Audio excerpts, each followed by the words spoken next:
Coba bandingkan Indonesia dengan negara lain seperti Dubai atau Qatar yang kita semua tahu itu negara kaya. Semua masyarakatnya punya duit, nyetir mobil Ferrari, Lamborghini itu seperti hal biasa, bukan hal mewah. Sedangkan kalau kita lihat ke Indonesia, masyarakatnya rata-rata miskin semua, yang kaya hanya minoritas. Nah, kalau kita bandingin lah, kenapa kayak gitu? Ya kita bisa bilang Qatar dan Dubai semua jadi kaya karena sumber alamnya luar biasa banyak, terbesar minyaknya di seluruh dunia, ya kan? Tapi bukannya Indonesia punya banyak sumber alam juga ya? Kalau kita lihat sumber emas terbesar di dunia, itu Freeport di Papua, yaitu Indonesia. Kita punya sumber kelapa sawit terbesar di dunia, yang kedua Malaysia. Kita punya sumber ikan laut, seafood, terbesar kedua setelah Cina. Dan Cina pun banyak nyuri dari negara-negara seperti Philippines dan Indonesia juga. Kita punya sumber batu bara nomor 6 terbesar di dunia. Yang di atas Indonesia hanya negara maju semua. Amerika, Rusia, Australia ini negara maju semua. Tapi kok Indonesia tok yang termasuk negara miskin, padahal sumber alamnya segitu banyak?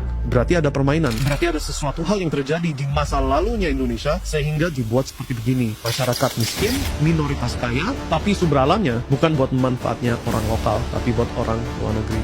So, itu yang mau kita bahas di video ini, dan kalau siap mulai, ayo kita langsung mulai. Kali ini saya mau merujuk kepada buku, oke? Karena sudah saya bilang berkali-kali di channelnya MyStack, kalau mau lihat masa depan harus tahu masa belakang dulu, oke? Karena walaupun gak selalu persis sama, sering mirip kejadian masa lalu sama masa depan. Kali ini lihat ke yang saya merujuk, buku namanya Confessions of an Economic Hitman, How America Really Took Over the World. So ini ceritanya gimana Amerika bisa menguasai seluruh dunia dan ibaratnya perkosa banyak negara. Negara yang punya banyak minyak disikat sama Amerika. Negara yang punya akses infrastruktur yang luar biasa penting disikat sama Amerika. So itu cerita buku ini. Penulisnya sendiri dia itu yang langsung bekerja dan involved dalam kasus-kasus ini. Di antara contoh-contoh yang disebutkan di buku ini, salah satunya termasuk Indonesia. Jadi dia sebutkan secara langsung apa yang terjadi di Indonesia. Tapi karena ini video publik di sosmed ya, saya harus agak hati-hati, sensitif dengan hal ini. Jadi yang saya contohin hanya strategi umumnya, dan mungkin pilih contoh negara lain, contoh Panama yang juga disebutkan di buku ini.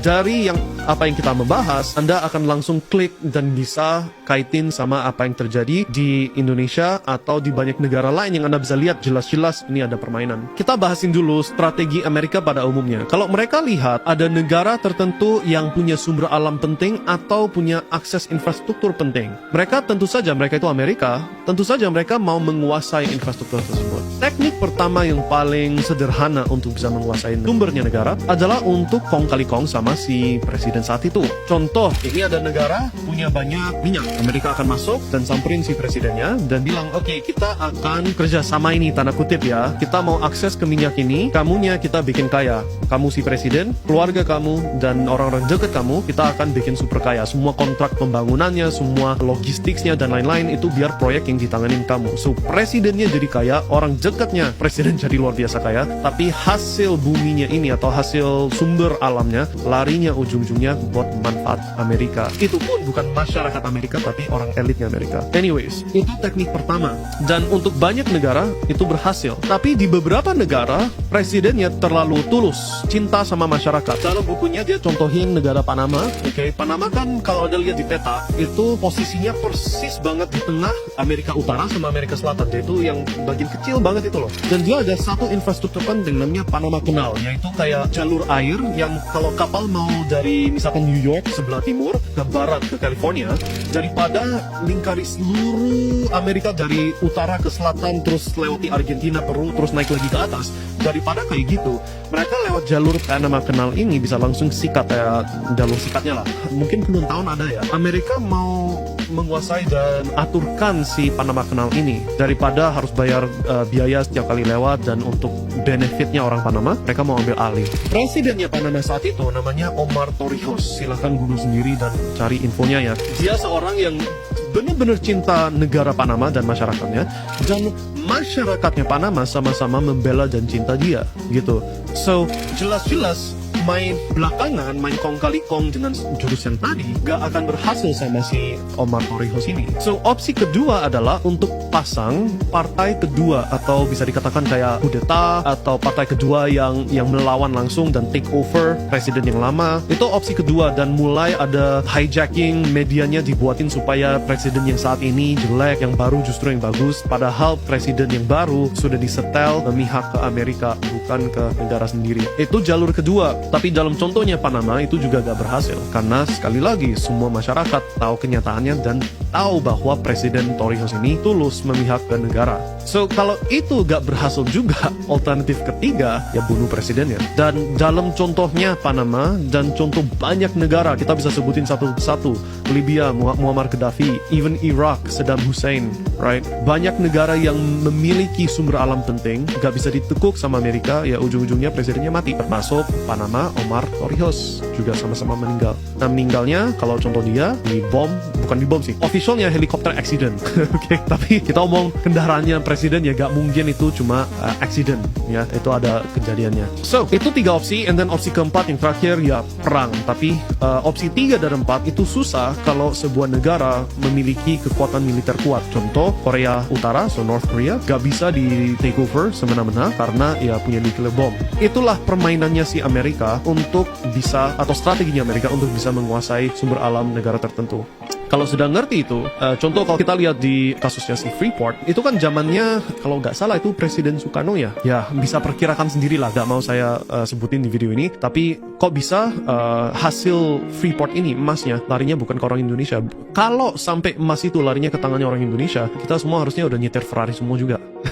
Right? Kenapa saya sebutkan cerita ini ya? Bukan dengan niat mau membuat masyarakat Indonesia ribut ya, walaupun itu kejadian umum. Kalau sudah keterlaluan memang mengakibatkan ribut. Tapi amit-amit gak terjadi, kita mau cari alternatif lain. Harus ngerti informasi yang kenyataan supaya bisa tahu apa yang bisa kita lakukan di masa depan. Kalau sudah ngerti bahwa Indonesia itu negara yang mayoritas orang miskin, ya berarti bisa mulai pertimbangkan dan tanya ke diri sendiri, ya berarti masyarakat umum itu dibuat jadi komoditas, betul nggak? Kalau mau terima pembantu murah atau orang konstruksi murah di Singapura, di Dubai dan sejenisnya, carinya orang negara mana? Ya kalau bukan Indonesia ya Philippines kan. Rata-rata 2 negara itu. So kalau sudah ngerti, ya sorry to say ya, tapi masyarakat Indonesia ibaratnya sudah dibuat jadi komoditas untuk dikerjakan buat manfaatnya negara lain. Kalau nggak percaya, oke, kita lihat satu persatu. Sepatu, so Adidas, Nike, pabriknya di mana? Made in Indonesia sekarang. Uniqlo, lihat aja ke toko Uniqlo di mall, lihat labelnya, dibuatnya di mana? Di Indonesia. Harganya udah ratusan ribu kalau bukan jutaan. Pabriknya, orang yang kerja di dalam pabriknya dapatnya berapa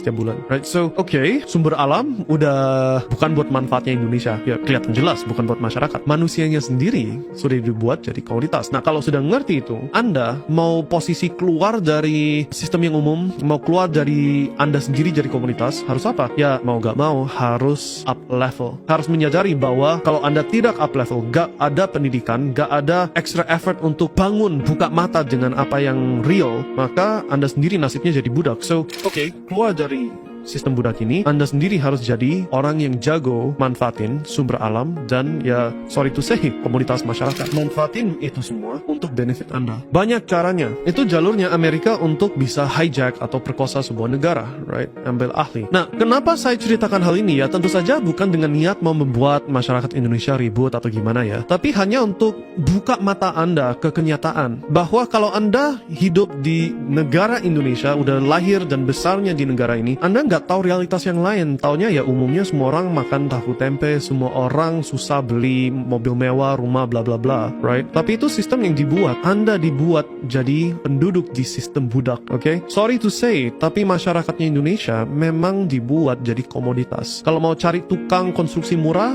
dapatnya, ini kita omong Anda di Dubai, di Singapura, bikin bangunan. Mau dapat tukang murah, dapatnya dari mana? Ya orang Indonesia, diimpor. So, gimana caranya mereka bisa paksa orang Indonesia selalu terima keadaan kayak gini? Ya banyak sih, dari hal media, budaya yang dibuat. So contoh ya, hanya Indonesia yang ada konsep sembako 9 bahan pokok. Itu konsep apa? Di negara lain gak ada konsep 9 bahan pokok. Masa you kalau mau hidup yang sehat cuma perlu minyak kelapa sawit, beras, gula, garam, apa ini? Mie goreng, susu.